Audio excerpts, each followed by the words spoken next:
Si aujourd'hui Tesla est vu comme l'outsider innovant par ses fans, à 2000, une autre marque pouvait se targuer de ce titre. Si Tom Cruise devait conduire une voiture, elle porterait probablement le logo Griffon. Développé par des ingénieurs aéronautiques avant de signer un pacte avec le diable, son acronyme signifie tout simplement supérieur aux autres bagnoles. Swedish Aeroplan Aktiebolaget. Aujourd'hui, on parle de Saab.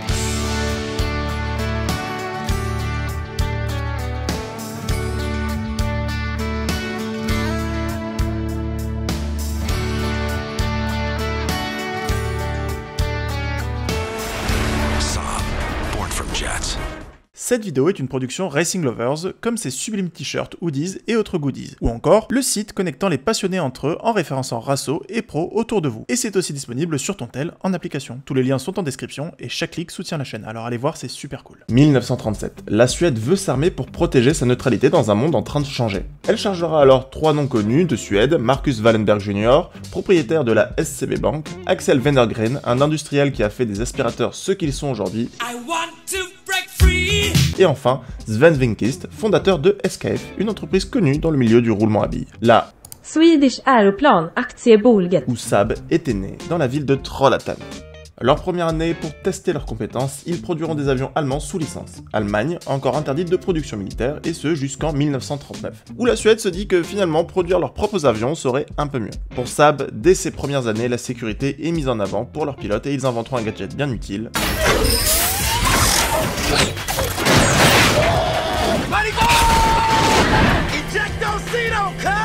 Le siège éjectable. Mais les années de guerre passent et la Suède n'a plus vraiment besoin d'avions. Alors, que faire de tous ces habitants de Trollhättan ?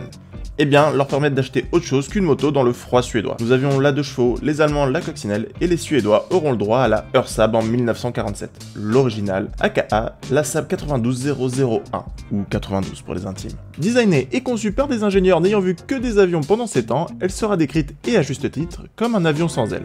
Et cette forme de goutte d'eau couplée aux roues couvertes offrira une traînée 50% inférieure à celle de la concurrence. Dites-vous qu'elle a la même traînée qu'une F40, et ce, début des années 50. Et ce prodige fut possible avec seulement une équipe de 16 ingénieurs, dont seuls 2 avaient le permis. Pour motoriser la bête, il ne faut pas exagérer. Pour 370 $, soit environ 5000 € actuels, il ne faut pas s'attendre à une bête de course. C'est un moteur de temps 2 cylindres nécessitant un mix entre de l'huile et du pétrole pour bien fonctionner. Et malgré ses 24 chevaux, il pouvait atteindre les 100 km/h. Cependant, valait mieux éviter, le frein moteur étant le fait que vous lâchiez l'accélérateur et donc que vous ne l'alimentiez plus en essence, vous ne l'alimentiez plus non plus en huile. Donc les hautes vitesses, c'était plutôt à proscrire. Ajoutez à cela que pour un pays régulièrement sous la neige, les garde-boue fermés étaient de vraies pelles à neige. Ce qui fait que, passé un certain temps, la neige remplissant les garde-boue, vous perdiez aussi la direction. Pas faute de les avoir testés sur 550 000 km. Si retrouver rapidement votre voiture dans un parking était votre priorité, il ne fallait surtout pas l'acheter. La seule couleur disponible à sa vente était le vert militaire. Enfin, pas tout à fait, puisqu'il s'agissait d'une teinte de vert jamais utilisée par l'armée, puisque ce n'était pas la bonne. Et Saab en racheta des lots entiers. Mais tous ces problèmes furent loin d'être un frein. 20 000 voitures de vendues et malgré sa dangerosité évidente, Greta... How dare you! Non, et une autre Greta suédoise, Greta Molander, écrivaine de voyage et cascadeuse à ses heures perdues, s'en servira comme voiture de rallye en 1950 à Monte-Carlo. En suivant, ils sortiront la version luxe, la 92B, qui s'écoulera à 14 000 unités. Et vous le savez, comme chez EA Games. Quand on a une bonne recette, on en fait la suite. Pour faire simple, après la 92, qu'est-ce qui vient? La 93. La même qui gagnera un cylindre tout en restant en 2 temps. Elle sera surtout symbole d'ouverture sur le monde, 300 voitures seront envoyées outre-Atlantique en 56 pour être vendues aux immigrés suédois. Mais les Américains surent apprécier leur qualité et l'Amérique devint le pays numéro 1 de l'export. Mais pour marquer définitivement les esprits, Saab se doit d'avoir maintenant une Halocar. Lexus avait la LFA, Audi la R8, Saab aura sa sonnette. Comme souvent sur ses projets, la sonnette ne plaisait pas à la direction. C'est Rolf Melde qui la développera dans son garage sur une base aluminium encore révolutionnaire à l'époque. Il la voyait clairement concourir contre une Porsche 550 Spider. Et au design, on retrouvera nul autre que Sixteen Sasson, bien connu des Saabistes, et en la voyant finie, Saab donnera son feu vert pour 2 ans de production, une voiture qui atteignait alors les 210 km/h. Et le plus important est de combler les lacunes des modèles grand public, et sortira en 59 la Saab 95 avec ses 7 places, et surtout un vrai espace à bord. Elle est connue surtout comme le break de la 93, et en plus plus de 4 rapports, un mode permettant de résoudre le problème d'alimentation en huile, vous pouviez enfin freiner en descente. Mais pas le temps pour Saab. En 1960, c'est au tour de la 96 qui commence un peu à montrer l'essoufflement de la marque malgré toutes les améliorations avec son plus grand coffre et ses 42 chevaux. Elle n'en restera pas moins un hit qui, en 1966, suffira à convaincre les dirigeants de Saab de sortir une deuxième sonnette, la Saab 97, son 0 à 100 qui sera abattu en 12 secondes 5. Toujours pas parfait, mais heureusement, arrive 1968. In every Saab, you'll find durable construction, like Volvo's, the luxury of a spacious interior, like Audi's, gas economy, like Dashers, the performance of an overhead cam engine, like BMW's, comfortable reclining seats, like Peugeot's, the safety of four-wheel disc brakes, like Mercedes-Benz. All the things you look for in a car, you'll find in every Saab. Pour ce renouveau, on skip la Saab 98, on s'attaque directement à la 99 avec la fusion avec Scania. D'ailleurs, Scania dont elle partagera certaines pièces avec les camions. Tout ce qu'est Saab sera dans cette voiture, le luxe d'Audi, l'économie d'une Volkswagen et les performances d'une BMW. Saab sera tellement confiant de ses dires qu'ils vous diront de tester leur voiture en dernier après avoir roulé sur la concurrence. Mais la 99, c'est la sécurité avant tout. Pare-brise arrondi pour une meilleure visibilité et aussi plus de place pour la tête en cas de crash, une structure rigidifiée et une zone d'impact allongée. Et croyez-moi sur parole, on n'a jamais assez de zone d'impact. Vous aurez aussi un filtre à charbon actif, et oui Elon, en 68 il existait déjà des systèmes de purification d'air dans la voiture. Et toute cette sécurité, vous savez pourquoi c'est super? Pour rajouter encore plus de chevaux.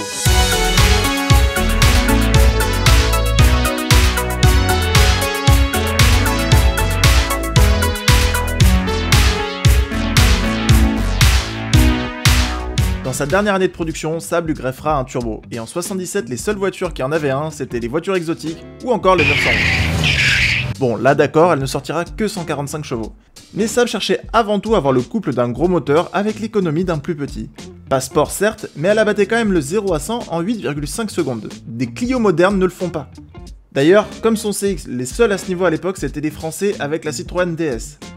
Et avec elle, ils vendront la millionième voiture. En 1978, ils s'associeront à Fiat pour un partage de plateforme dans l'idée d'offrir une voiture d'entrée de gamme, la Saab 600, sur une base de Lancia Delta. Mais pour Saab, il est temps de sortir l'artillerie lourde.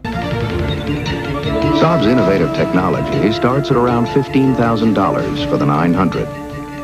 Moves gradually up through the 900S, then onto the 900 Turbo, then the Saab 9000S, from there to the 9000 Turbo at around $28,000, and stops at the Saab Viggen, which runs about 20 million. En 98, c'est l'icône de la marque qui va sortir. Si vous pensez à une Saab, c'est celle-là qui vous vient en tête. Pourtant, à la base, qu'une simple mise à jour de la 99, elle est tellement plus que ça. Elle était tellement sécuritaire que si vous veniez à vous retrouver sur le toit, vous n'aviez aucun risque, puisqu'en effet, le toit ne s'affaissait pas comme la concurrence. La seule méthode pour être encore plus sécuritaire que ça, c'est de ne pas se retourner à la base, comme la Tesla Model Y. D'autres détails sont importants. La clé se met au niveau de la transmission, l'écartant de votre genou au moment du crash, et en plus, de bloquer votre marche arrière en position, réduisant le risque d'un câble de frein à main qui gèlerait. Utile dans un pays bizarrement comme la Suède. Mais surtout, fini les turbos faiseurs de veuve, hein. Non, Saab maîtrise la puissance de ce dernier avec son APC, Automatic Performance Control, offrant 175 chevaux à la petite Saab en fin de carrière. Et ils vendront alors 1 million d'unités de cette 900. En 86, Saab décide de prouver sa supériorité en mettant 6 Saab 900 sur un circuit de NASCAR, le Talladega Super Speedway, dans le but de les faire rouler 8 jours non-stop pour prouver leur fiabilité. Et ce sera une réussite et un défilé de records. La vitesse moyenne pour une voiture de série après avoir maintenu pendant 8 jours environ 220 km/h, le tout en parcourant 40 000 km. Saab cherchera alors à étoffer sa gamme et profitera de la nouvelle Lancia Thema Combus pour développer leur 9000. Cependant, si les ingénieurs italiens trouvaient leur voiture suffisamment sécuritaire, ce ne sera pas le cas de la marque suédoise qui cherchera encore plus à la faire évoluer et la reverra complètement. Mais avec ça fera des coûts trop élevés par rapport au profit et ils mettront alors dans le rouge, annulant ainsi leur partenariat avec Fiat. Saab se scinde alors en deux, ses activités aéronautiques d'un côté et automobiles et camions de l'autre. En 89, c'est General Motors qui rachète 50% de cette dernière pour 600 millions, dans l'objectif de rendre Saab rentable. Mais là où GM est ce grand-père aux idées arrêtées, Saab sera l'ado rebelle accroché à ses convictions. La première tentative de GM sera de faire produire à Saab une nouvelle 900 sur une plateforme commune avec la Cavalier. Saab prit alors le temps d'étudier la Cavalier et décidèrent d'en prendre qu'un tiers pour produire la 900 nouvelle génération ou 900 NG pour les intimes. En 94, GM retentera l'expérience avec la Vectra de chez Opel. pour produire la 9.5. Et résultat, même l'empattement sera complètement différent. Cela rendra tellement fou les dirigeants de GM qu'un d'entre eux se rendit chez Saab pour voir pourquoi elle leur coûtait si cher. En prit une et découvrit qu'ils avaient même développé leur propre GPS, celui de GM jugé trop mauvais pour leur standard. Un adage disait à l'époque, pour comprendre le prix d'une Saab, il faut avoir un accident avec. Arrivent alors les années 2000. Saab est toujours le mauvais élève, enfin, le trop bon justement, et se fait racheter ses derniers 50% par General Motors pour environ 125 millions. Cette chute de prix en dit long sur Saab en un peu plus de 10 ans. En 2005, dans une tentative de rentabiliser Saab une dernière fois, GM, alors propriétaire de Subaru à 20%, décide de recarrosser une WRX en Saab 9.2X ou encore un Trailblazer en 9.7X, dans l'objectif d'offrir enfin le 4RM à Saab qui pourtant avait développé celui de la Panda 4x4. Mais en 2008, la crise des subprimes verra GM abandonner complètement Saab. D'abord, de nombreux investisseurs chinois feront leur apparition, dont une épaulée par un autre suédois, Koenigsegg, mais des délais trop longs feront reculer le fabricant d'hypercars et GM refusera de céder ses brevets à la Chine. Un autre acheteur fera son apparition, un certain Müller que vous avez déjà vu là. Müller demandera alors le temps de se remettre à flot de produire la dernière 9.5 ainsi que la 9.4X, mais finalement en 2011 ce sera la fin de la marque supérieure aux autres bagnoles. Swedish Aeroplan Aktiebolaget. La fin de Saab. Encore une histoire de passion et d'ambition réduite au silence par le profit. Saab a failli revenir sous le nom de NEVS, National Electric Vehicle Sweden, pour produire des voitures électriques à haute autonomie sous gouvernance chinoise. Et pour toujours des histoires de brevets appartenant à GM, NEVS se mit donc en hibernation. Toutes ces péripéties n'ont pas empêché les passionnés d'exister et les propriétaires de Saab sont encore nombreux et de grands passionnés de la marque. Dans les prochaines vidéos, on devrait vous parler de la 900, mais ce sera pour une prochaine. Alors, abonnez-vous pour ne pas rater cela. C'était Mario pour Racing Lovers, n'oubliez pas, restez tunés. Ah oui, au fait, bande de pinces, on vend aussi des t-shirts et des suites. Alors tu pourrais au moins t'abonner et nous acheter un truc. Et va pas nous faire croire que t'as pas de thune alors que tu viens de changer ton échappement.